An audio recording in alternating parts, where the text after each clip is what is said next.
electronic music tutorial. It's episode 182, so it's 182 episode, guys. If you get a second, check out the other episode. I know this episode's about mastering, but usually I make music in real time, uncut, unedited, so you see the raw process, and I think this is what is the most interesting about those shows. And like I said, there's another 181 shows that I've done before that you should check it out if you like techno, if you like trance, progressive music production in general, and if you like EDM and electronic music.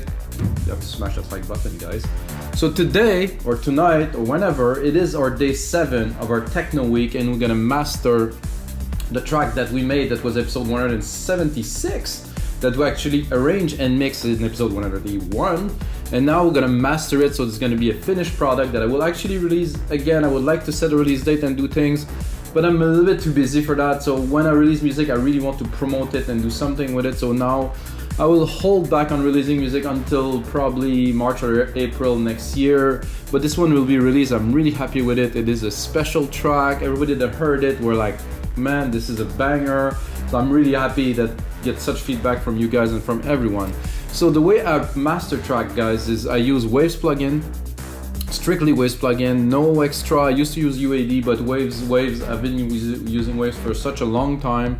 And of course, this episode will be available as a mastering chain, and I will also include this master. So if you want to have fun, try to master the track, which has been produced properly, which has been mixed properly before it's been imported in the DAW. You know, this is very interesting to do, to have this mastering chain, if you have the Waves plugins, of course, and to have the track and to see the process right now. So the way I do my mastering is the way a lot of engineering do their mastering, is step by step. Very always do some gain staging to keep the level at the peak level and every step, and raise it slowly 2 dB, 3 dB, 2 dB, 3 dB, widen the sound, capture like this thickness, you know, do the phase with LINMB. It's a process that I've been working on really for the last 17 years, mastering music for my record label Progressive Rules, mastering music for customers on WeMakeDanceMusic.com. And it has proven to work very well, and when the music get played on a big sound system, it translates well. If it get played on an iPhone, it translates well. Get played on a house sound system, which not many people have anymore. Anyway, that translates well too. So guys, let's get started. So this is episode 181. The track we have is 122 BPM, and I will play you a bit of a sample so you get an idea of what we're gonna work on. If you just didn't hear the track making, you can go to 176, and if you want to watch the arrangement, go to episode 181. So it is a techno track, but it has a lot of deep, funky synthwave, like a lot of influences in there, even electro, because the bass is very kind of electro-y. I'm gonna go to the bass, so you heard the intro already. So we got this little 303 acid bass line that's in there with some automations, and then here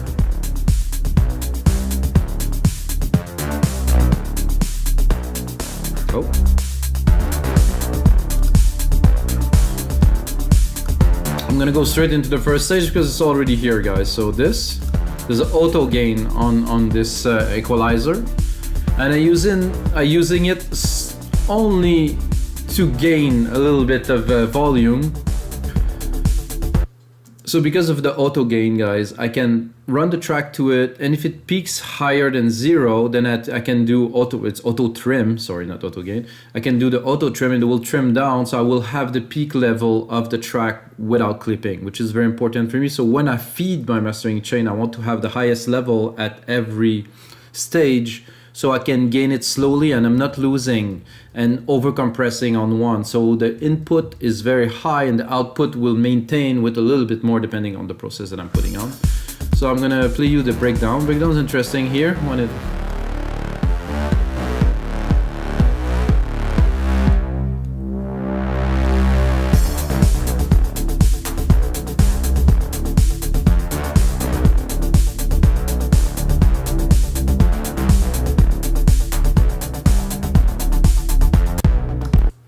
So guys, this is the track.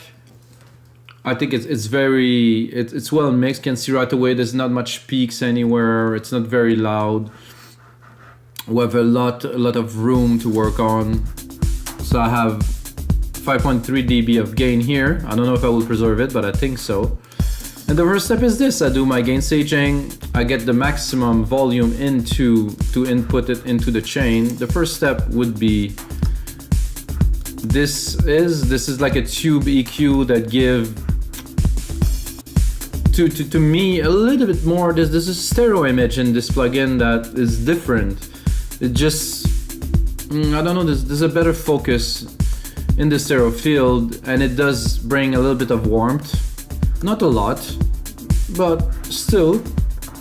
And then I'm going straight into a linear EQ, which I use if I need to. I think in this track it will not be necessary. Track has been mixed by me, so you know, when I mix my track, this is my flavor. So I don't need really to enhance it. Sadly, I cannot visualize the output of this, but I can see here that I have 1.5 dB of space. That means I'm peaking almost at zero, so we're good. We're gonna continue.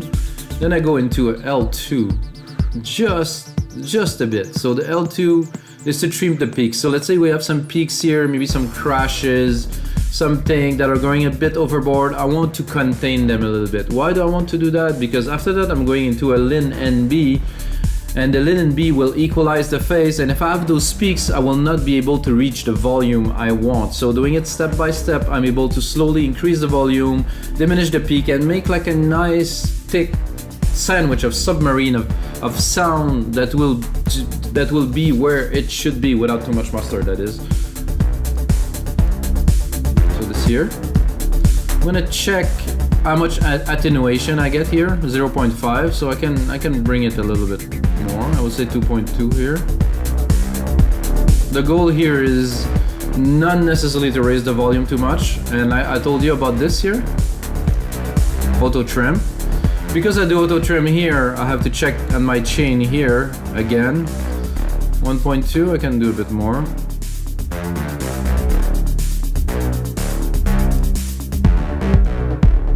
The only thing that I don't want to do in this chain is to apply 10 dB of reduction onto the track, because this will change the nature of the track. I don't want to really smack it and be, wow, this sounds good. No.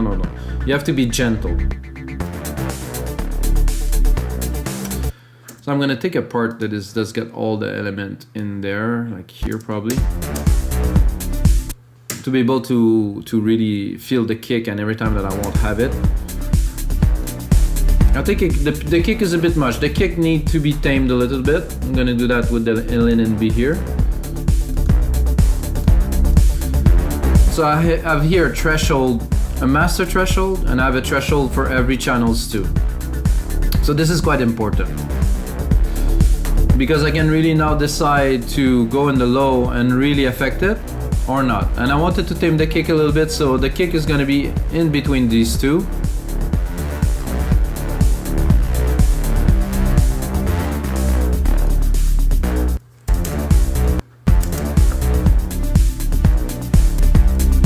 Without, with. It's much more contained. It might sound less impressive, but it has to be correct. It's not about like a lot of people say, impressing the client. You know, it's not the point here. The point is to be correct, and the track to translate well in all sound system. I like the punch without. So see, without, to me, it is there. It's a little bit too loud and it's not quite focused. With it, oh, let it roll. It is there. It sits right. It should sit where it should sit in the mix. And because there's also a drum, say tak ta tak ta tak ta tak. It's not a simple kick. There's also the drums. It's a bit more complex. Sound good to me. Let's make sure we're not clipping again. And then we're going in API2500. It's more of a glue, a bit of character.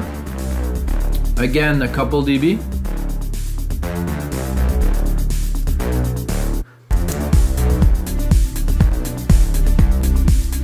See, this one put things into focus a little bit more.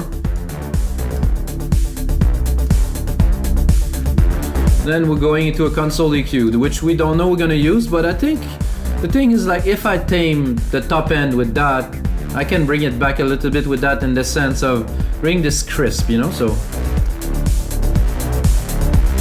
Oh yeah, I'm liking that. See, the crisp is there, but it's not harsh. It has this smooth, well, smooth model.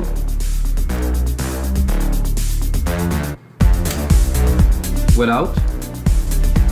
Definitely bring that like impressive flavor to the mix. Now we're gonna go into a center. Bring the stereo width without. This I will do moderately. Surely because there's quite a bit of reverb onto the main element, and if I go wide, I can really kind of feel the room. I think it's exaggerated, and I don't want this. Again, do the gain here a little bit. No clipping. Without. With. I like it because this main element, the bass main element, kind of splitted, and it has this present in both ears. As if I remove it, it sound like a bit like not so wide and like rich. It just sounds like it's there, but it doesn't have the quality. With this, oh yeah, definitely next level. I got a creamer tape, which I will not use. Then we're going to the master SSL Comp a little bit. Again, not too much. This will glue the mix further. So with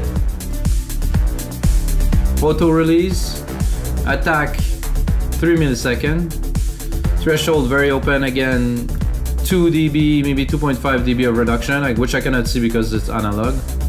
Zero makeup. Without. With. Oh, this glued the low end and the bass nicely. And then I'm going into another instance of LINMB, which are really tight opto mastering. That will just contain some part of the track, but I affected very lightly. So I will not. This I won't. So without. So you have a feeling that the volume is raising, but it isn't. So without. With. We're not necessarily raising the volume here. We're focusing the high end, the mid lows to be really where they belong. But it sounds absolutely sick. Then we're gonna do L316, but it always depends where am I at with the loudness here. I'm still low in loudness, so I will have to use this a little bit to bring it to, let's say, minus 10-ish.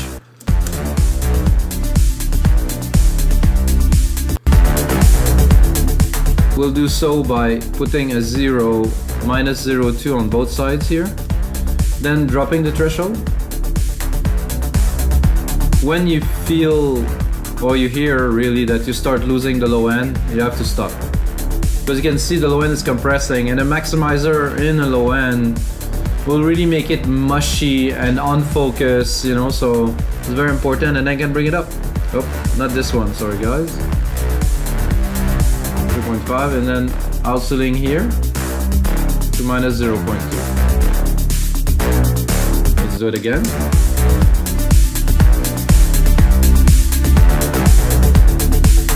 So even knowing, I think I would give it a little bit more. So now we're good. Minus 10 dB average. So guys, this is the process that I use when I master a track. I know I sound, maybe I'm excited because this track in particular really get me pumped up. And now you can look at the volume to make sure that you're not clipping and when the track enter the mastering chain, and check out. I'm gonna check out a little bit the view meter to see if we have any peaks or anything. So far it sounds very good, and let's just have a listen to the track, guys.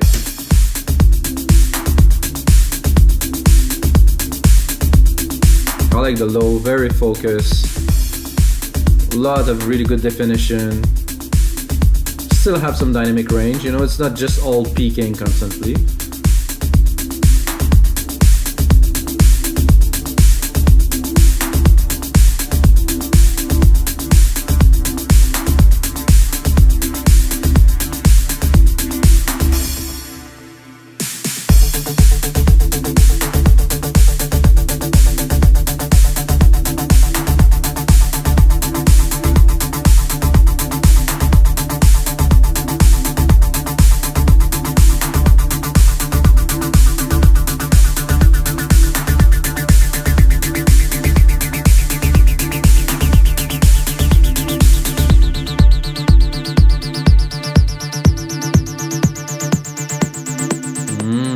Tasty.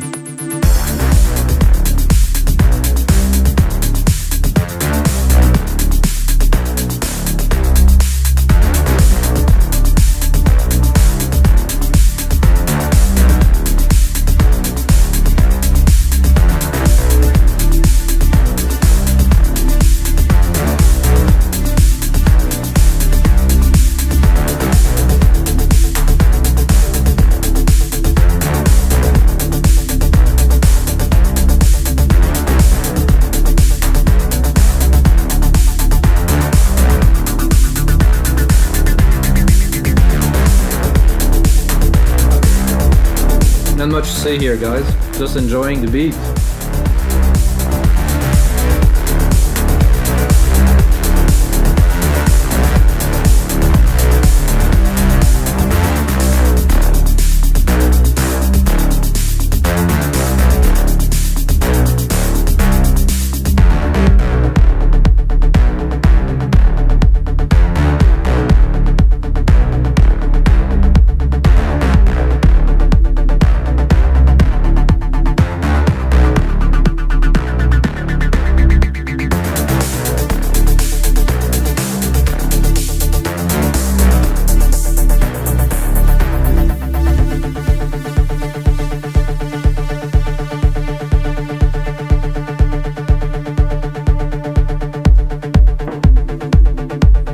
That would set the tone in a nightclub, I would say.